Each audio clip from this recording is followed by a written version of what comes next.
HR online solution YouTube চ্যানেলে আপনাদের সকলকে স্বাগত জানাই। পশ্চিমবঙ্গ সরকারের তৎপরতায় আবারও একটা নতুন প্রকল্পের কিন্তু সূচনা হলো। নতুন প্রকল্পটা কি না, যজ্ঞশ্রী প্রকল্প। এই প্রকল্পটি কাদের জন্য? এই প্রকল্পে আপনি কি কি সুবিধা পাবেন, কি কি ডকুমেন্ট লাগবে এবং কি কিভাবে আপনারা আবেদন করতে পারবেন, তার সমস্ত বিস্তারিত কিন্তু আজকের এই ভিডিওর মাধ্যমে আমি আপনাদের কাছে আলোচনা করব। তাই আপনাদের কাছে অনুরোধ, আপনারা সম্পূর্ণ ভিডিওটি দেখতে থাকুন, কোথাও স্কিপ করবেন না এবং সমস্ত ভিডিওটি কিন্তু আপনাদেরকে আমি বুঝিয়ে বলে দেবো। দেখুন, পশ্চিমবঙ্গ সরকার কিন্তু 2026-এ মিনি বাজেটের পরে কিন্তু নতুন, নতুন কতগুলো পদক্ষেপ নিয়েছে। ১ম পদক্ষেপ হচ্ছে যুবসাথী প্রকল্প, যেটার আবেদন কিন্তু এই মুহূর্তে চলছে। তারপরে আছে ভূমিহীন কৃষক যারা আছে তাদেরকে কিন্তু কৃষক বন্ধুর আওতাতে নিয়ে এসেছে পশ্চিমবঙ্গ সরকার। এটাও একটা পশ্চিমবঙ্গ সরকারের একটা ভালো পদক্ষেপ। এবং এরপরে যেটা নিয়ে এসছে সেটা হচ্ছে যোগশ্রী প্রকল্প।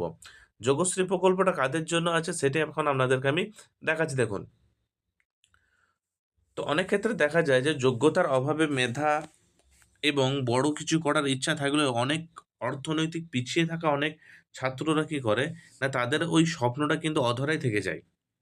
এই বাস্তব পরিস্থিতির কথাটাকে মাথায় রেখে পশ্চিমবঙ্গ সরকার রাজ্যে পিছিয়ে পড়া, অর্থনৈতিক দিক থেকে পিছিয়ে পড়া যে সকল মেধাবী ছাত্রছাত্রীরা আছে তাদের জন্য কিন্তু পশ্চিমবঙ্গ সরকার এই যোগশ্রী প্রকল্পটা কিন্তু শুরু করেছে। এই প্রকল্পের মাধ্যমে তাদেরকে ১০ মাসে প্রায় ৩,০০০ টাকা আর্থিক সহায়তা প্রদান করা হবে এবং কিভাবে আবেদন করবে এবং কোথায় করবেন তার সমস্ত গুরুত্বপূর্ণ আলোচনা আছে। দেখুন, এরপর দেখুন যজ্ঞশ্রী প্রকল্প কি না, যজ্ঞশ্রী প্রকল্প হলো পশ্চিমবঙ্গ সরকার পরিচালিত একটা শিক্ষা সহায়তা কর্মসূচি। আমি আপনাদেরকে আগেই বললাম যে যারা অর্থনৈতিক দিক দিয়ে পিছিয়ে পড়া মেধাবী ছাত্রছাত্রী আছে তাদেরকে কিন্তু এখানে অর্থনৈতিক দিকটা যাতে কিছুটা সচ্ছল হয় তার জন্যই কিন্তু সরকারের এই পদক্ষেপ। এই প্রকল্পে মেধাবী অথচ আর্থিকভাবে অসচ্ছল ছাত্রছাত্রীরা স্বপ্ন পূরণের এক গুরুত্বপূর্ণ সহায়ক উদ্যোগ। এই প্রকল্পের আওতায় রাজ্যের জেনারেল, ওবিসি এবং সংখ্যালঘু সম্প্রদায়ভুক্ত মেধাবী ছাত্রছাত্রী এবং তপশিল জাতিভুক্ত এবং আদিবাসী শিক্ষার্থীদের সম্পূর্ণ বিনামূল্যে নিট, জেইই এবং WBJEE ২০২৭ এর পরীক্ষার প্রস্তুতির কোচিং পাবেন এবং প্রত্যেক মাসে কিন্তু ৳৩০০ করে স্টাইপেন্ড দেওয়া হবে।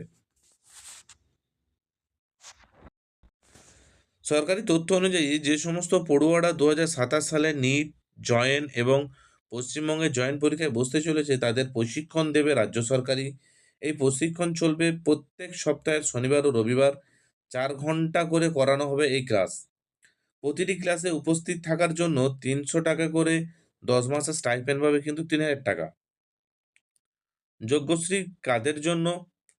না, মেধাবী, অর্থনৈতিক দিক দিয়ে পিছিয়ে থাকা অসচ্ছল ছাত্রছাত্রী যারা নিট, জয়েন্ট এবং পশ্চিমবঙ্গে যে জয়েন্ট পরীক্ষা আছে সেই জয়েন্ট পরীক্ষায় যারা বসতে চায় তাদের জন্য হচ্ছে আজকের এই যজ্ঞশ্রীটা। এবং কারা, কারা এই যজ্ঞশ্রী প্রকল্পের সুবিধা পাবেন দেখা যাচ্ছে যে, না, ১ম ক্রাইটেরিয়া হচ্ছে যজ্ঞশ্রী সুবিধা পেতে গেলে আপনাকে পশ্চিমবঙ্গের একজন স্থায়ী বাসিন্দা হতে হবে। দ্বিতীয়ত হচ্ছে বর্তমানে আপনাকে একাদশ শ্রেণীতে বিজ্ঞান বিভাগে পাঠরত হতে হবে। ২ হচ্ছে মাধ্যমিক সমতুল্য পরীক্ষায়, মাধ্যমিক বা অন্য সমতুল্য পরীক্ষায় জেনারেল এবং মাইনরিটিদের জন্য ৭০% নাম্বার থাকতে হবে, ওবিসিদের জন্য ৬০% এবং এসসিদের জন্য ৬০%, কিন্তু এসটি যারা আছে তাদের ৫০% নাম্বারের প্রয়োজন। এবং যে সমস্ত পড়ুয়ারা ২০২৭ সালে নিট বা জেইই বা WBJEE পরীক্ষায় বসতে চলেছে তাদের এবং পারিবারিক বার্ষিক আয় তাদের ৳৩,০০,০০০ কিন্তু কম হতে হবে। এবং যজ্ঞশ্রী প্রকল্পের কি, কি সুবিধা মিলবে সেটা দেখুন। যজ্ঞশ্রী প্রকল্পে থাকলে আপনি যদি যজ্ঞশ্রী প্রকল্পে আবেদন করে থাকেন তাহলে আপনাকে নিট, জেইই বা WBJEE পরীক্ষার প্রস্তুতির জন্য কোচিং দেওয়া হবে। প্রত্যেক সপ্তাহের শনিবার ও রবিবার ৪ ঘন্টা করে কিন্তু আপনাদেরকে ক্লাস করানো হবে। প্রতিটি ক্লাসে উপস্থিত থাকলে ৳৩,০০০, প্রতিটি ক্লাসে উপস্থিত থাকলে মাসে ৳৩০০ করে আপনাকে স্টাইপেন্ড দেওয়া হবে।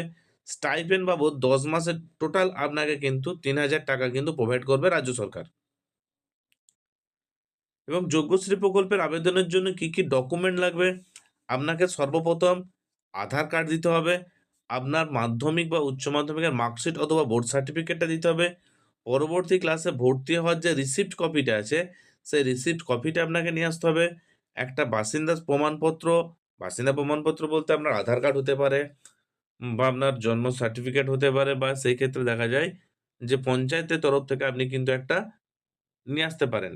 রেসিডেন্সিয়াল সার্টিফিকেট বা ডোমিসাইল সার্টিফিকেটও আপনি এখানে কিন্তু দিতে পারেন। ৩ নাম্বার হচ্ছে আপনার পরিবারের আয় শংসাপত্র, পরিবারের যে আয় আছে সেই আয়ের শংসাপত্র আপনাকে দিতে হবে। ব্যাংক পাসবইয়ের ১ম পাতার জেরক্স এবং পাসপোর্ট সাইজের রঙিন ছবি কিন্তু আপনাকে এখানে সাবমিট করতে হবে। এই ডকুমেন্টসগুলো কিন্তু আপনি দিলেই কিন্তু আপনি এই যে যোগ্যশ্রীটা আছে, যোগ্যশ্রীর জন্য কিন্তু আবেদনের যোগ্য হয়ে উঠবেন। কিন্তু শর্ত হচ্ছে এটাই, আপনার পারিবারিক আয়টা কিন্তু কম হতে হবে। আর দ্বিতীয়ত হচ্ছে আপনাকে যদি জেনারেল বা মাইনরিটি হয়ে থাকেন তাহলে আপনার পরীক্ষায় অন্তত 70%, ওবিসি, এসসিদের জন্য ওবিসিদের জন্য 65%, এসসিদের জন্য 60% এবং এসটিদের জন্য 50% নাম্বার থাকা কিন্তু খুবই প্রয়োজন। যদি এগুলো থাকে তবেই কিন্তু আপনারা এই যোগ্যশ্রী প্রকল্পের জন্য কিন্তু আবেদন করতে পারবেন। এবার আপনাদেরকে দেখাচ্ছি আপনারা আবেদন কোন ওয়েবসাইট থেকে করবেন। কিভাবে আপনারা আবেদন করবেন দেখুন, অনলাইন এবং অফলাইন ২ পদ্ধতি কিন্তু আবেদন করা যাবে। অফলাইনে আবেদন করতে গেলে আপনাকে ওয়েবসাইট যেটা আছে www.bbcdev.webstep.in ওই পোর্টালে গিয়ে কিন্তু আপনাকে যেতে হবে। সেখানে যাওয়ার পর সম্পূর্ণ ফর্ম পূরণ করে প্রয়োজনীয় তথ্য দিয়ে কিন্তু আপনাকে এই ফর্মটি কিন্তু সাবমিট করতে হবে। এবং কোন, কোন জেলার পড়ুয়ারা এটা সুযোগ পাবে? এই মুহূর্তে প্রকল্পটি চালু হয়েছে শুধুমাত্র পূর্ব মেদিনীপুর জেলার ৭টি কেন্দ্রে প্রশিক্ষণ শিবিরের ব্যবস্থা করা হয়েছে। সেখানেই ক্লাস হবে এবং পরবর্তী অন্যান্য জেলাতেও কিন্তু এই প্রকল্প চালু হওয়ার সম্ভাবনা রয়েছে।